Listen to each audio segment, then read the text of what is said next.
ஆன்மீகம் எனும் அபூர்வ கலையால் ஒன்றிணைந்த செந்தில்வேல் ஆஸ்ட்ரோ நேயர்களுக்கு எனது முதற்கண் வணக்கங்கள். இந்த வீடியோவை இறுதி வரை பார்த்து உங்களுக்கு பிடித்திருந்தால் லைக் செய்து மறக்காமல் நமது செந்தில்வேல் ஆஸ்ட்ரோ சேனலை சப்ஸ்கிரைப் செய்து கொள்ளுங்கள்.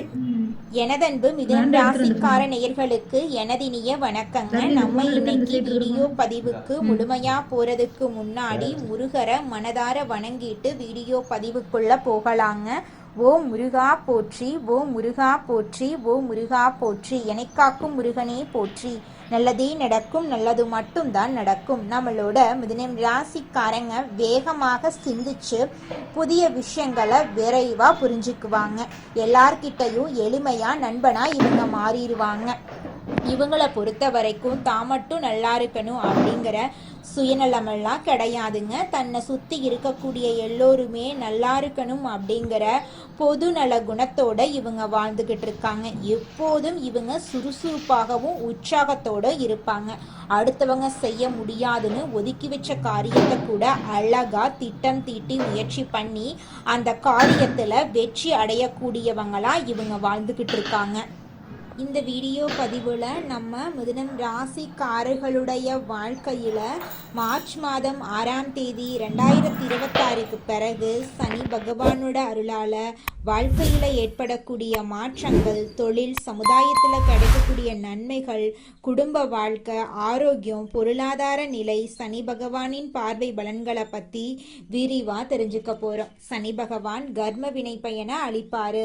சனி பகவானை நீதிமான் அப்படின்னு அழைக்கிறங்க. மிதுனம் ராசிக்கு 8ஆம் மற்றும் 9ஆம் வீட்டுக்கு அதிபதியான சனி பகவான் மார்ச் மாதம் 6ஆம் தேதி 2026 மீன ராசிக்குள்ள நுழையிறாரு. இது மிதுன ராசிக்கு 10ஆம் இடமா இருக்கு. இத கர்ம சனி அல்லது தொழில் சனி அப்படின்னு ஜோதிட சாஸ்திரம் கூறுதுங்க. பொதுவா 10ல சனி வந்தா பதவி பறிபோகும் அப்படின்னு தவறான கருத்து நிலவுது. ஆனா 10ஆம் இடம் சனியின் காரகத்துவ வீடுகள்ல ஒண்ணுங்க. சனி பகவான் மீன ராசியில அமர்றதுனால தொழில் ரீதியான தன்மை மற்றும் புதிய வாய்ப்புகள் உங்களுக்கு கிடைக்கும். புதிய வேலை, பதவி உயர்வு, சம்பள உயர்வெல்லாம் நீங்க எதிர்பார்க்கலாம். சமுதாயத்துல அதிகாரம், ஆளுமை அதிகரிக்கும். அலுவலகத்துல புகழும் மதிப்பும் கிடைக்க ஆரம்பிக்கும். கர்மஸ்தானத்தில் வலிமை பெற்ற சனி பகவான் பொறுப்பான பதவிகளை உங்களுக்கு அள்ளி வழங்குவாரு. குடும்ப ரீதியாக வாழ்க்கை துணையின் ஆதரவு உங்களுக்கு கிடைக்கும். தள்ளி போன திருமண பேச்சுவார்த்தைகள் சாதகமா மாறும். உங்களை சார்ந்திருக்கிறவங்களுக்கு பாதுகாப்பு அளிக்கும் வலிமை உண்டாகும். ஆரோக்கியத்துல புதிய உத்வேகம் பிறக்கும். மன அழுத்தம், உடல் உபாதைகள் குறையும். புரத சத்து நிறைந்த உணவுகள் உட்கொள்றது உங்களுடைய உடலுக்கு நல்லதுங்க. தினமும் நடற்பயிற்சி, தியானம் செய்யறது மன அழுத்தத்தை குறைக்குங்க. பொருளாதார ரீதியாக ஏற்ற இறக்கங்கள் நீங்கி சேமிப்பு அதிகரிக்கும். பணத்தை சரியான முறையில முதலீடு செய்ய வழி பிறக்கும். பூர்வீக சொத்துக்கள் தொடர்பான விவகாரங்கள்ல சாதகமான தீர்ப்புகள் வரலாம். புதிய தொழில் தொடங்கவோ அல்லது வியாபாரத்தை விரிவாக்கம் செய்யவோ இது ஏற்ற காலமா இருக்கு. புதிய வாகனம் இல்லைன்னா வீடு வாங்கக்கூடிய கனவெல்லாம் இந்த காலகட்டத்துல நிறைவேறுங்க. சனி பகவான் தான் அமர்ந்திருக்கும் இடத்திலிருந்து 3, 7 மற்றும் 10ஆம் இடங்களை பார்க்கிறாரு. 3ஆம் பார்வை வீணான செலவுகளை குறைச்சு சுப விரயங்களாக மாற்றும். வெளிநாடு செல்ல முயற்சி செய்யறவங்களுக்கு விசா கிடைக்கும். மருத்துவ செலவுகள் குறையும். 7ஆம் பார்வை வீடு வாகன யோகங்கள் உண்டாகும். தாயாரின் ஆரோக்கியத்துல முன்னேற்றம் ஏற்படும். உறவினர்கள் மத்தியில இணக்கமான சூழல் உருவாகும். 10ஆம் பார்வை கூட்டு தொழில் செய்யறவங்களுக்கு புதிய கூட்டாளிகள் கிடைப்பாங்க. வியாபாரத்துல இருந்த போட்டி பொறாமைகள் விலகும். திருமணமான தம்பதிகளுக்கு இடையே ஒற்றுமை பலப்படுங்க. சனி பகவான் 10ஆம் வீட்டுல அமர்ந்திருக்கிறது ஒரு மகா யோகமாகும். தொழில்துறையில மிகப்பெரிய உச்சத்தை நீங்க தொடுவீங்க. உழைப்புக்கேற்ற பதவி உயர்வு, பாராட்டுக்கள் கிடைக்கும். பெரிய நிறுவனங்களில் வேலை செய்ய நீங்க விண்ணப்பிக்கலாம். வியாபாரத்துல புதிய கிளை தொடங்கலாம்.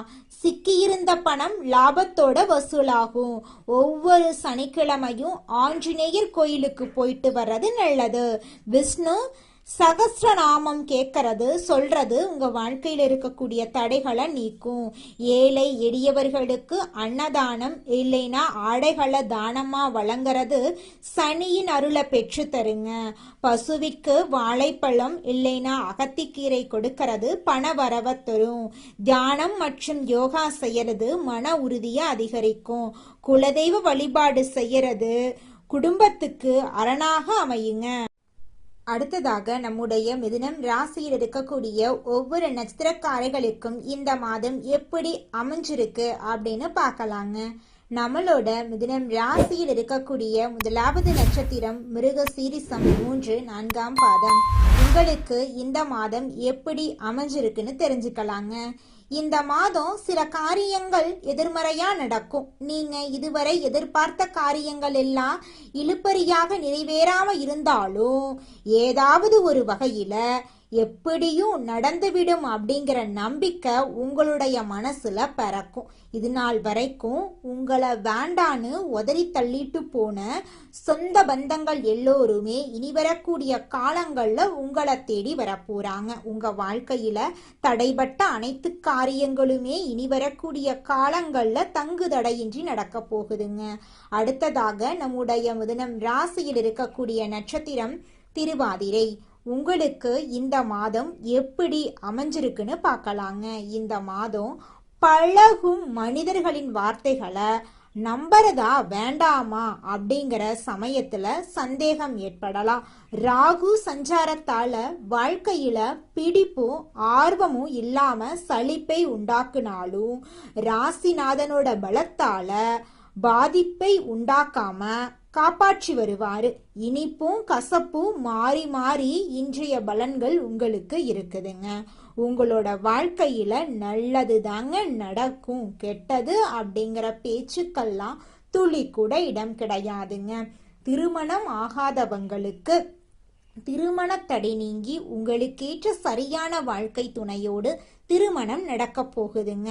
அடுத்ததாக நம்முடைய மிதுனம் ராசியில் இருக்கக்கூடிய நட்சத்திரம் புனர்பூசம் 1, 2, 3ஆம் பாதம். உங்களுக்கு இந்த மாதம் எப்படி அமைஞ்சிருக்குன்னு பார்க்கலாங்க. இந்த மாதம் குடும்பத்துல நிலவி வந்த பிரச்சனைகள் மறையும். சிலருக்கு திருமணம் மற்றும் சுப நிகழ்ச்சிகள் நடப்பதுல தாமதம் ஏற்படும். யாருக்கும் வாக்கு கொடுக்கும் முன்னாடி ஆலோசனை செய்யறது உங்க வாழ்க்கைக்கு ரொம்பவும் நல்லதுங்க. ஒருத்தங்கிட்ட பேசும் போதும் சரிங்க, ஒரு செயலை செய்யும் போதும் சரி, இவங்க கிட்ட போய் இந்த சொல்லலாமா, இந்த செயலை செய்யலாமா, இதனால நம்மளுக்கு ஏதாவது பிரச்சனை வருமா, நம்மளை சுத்தி இருக்கிறவங்களுக்கு ஏதாவது பிரச்சனை வருமானு 1க்கு 2 முறை ஆலோசனை பண்ணி செயல்படுறது உங்களுக்கும் நல்லதுங்க, உங்களை சுத்தி இருக்கிறவங்களுக்கும் நல்லதுங்க. புதன் கிழமைகள்ல நவ கிரகத்தில் புதனை நெய்தீபம் ஏத்தி வணங்குனீங்க, உங்க வாழ்க்கையில இருக்கக்கூடிய அனைத்து பிரச்சனைகளும் காணாம போயிரும். உங்க எண்ணம் போல உங்க வாழ்க்கையில நல்லது மட்டும்தாங்க நடக்கும். கெட்டதுங்கிற பேச்சுக்கெல்லாம் துளி கூட இடம் கிடையாதுங்க. எண்ணம் போலதாங்க வாழ்க்கை அமையும். அதனால எண்ணங்களை நேர்மறையா எண்ணுங்க. நிச்சயமா உங்கள் வாழ்க்கை நல்ல விதமா அமையுங்க. என்னால இந்த செயலை செய்ய முடியாது, இந்த தொழிலை தொடங்க முடியாது, இவங்க கிட்ட போய் பேச முடியாது, என் வாழ்க்கையில நல்லது நடக்காது, இந்த மாதிரி எதிர்மறை எண்ணங்களை தவறியும் நினைத்து விடாதீங்க.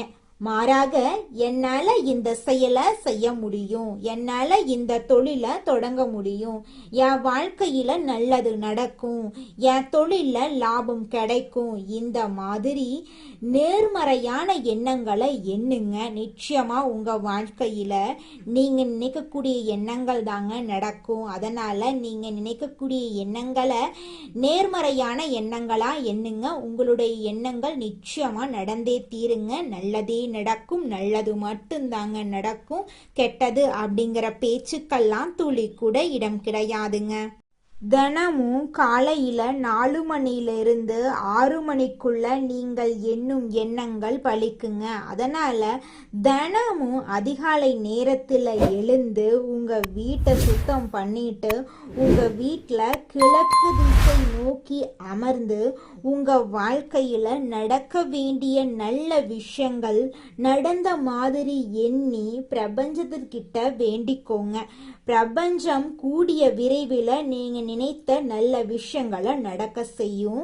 இருள் சூழ்ந்த உங்க வாழ்க்கையில பிரகாசம் வருங்க. நல்லதே நடக்கும். நல்லது மட்டும்தாங்க நடக்கும்.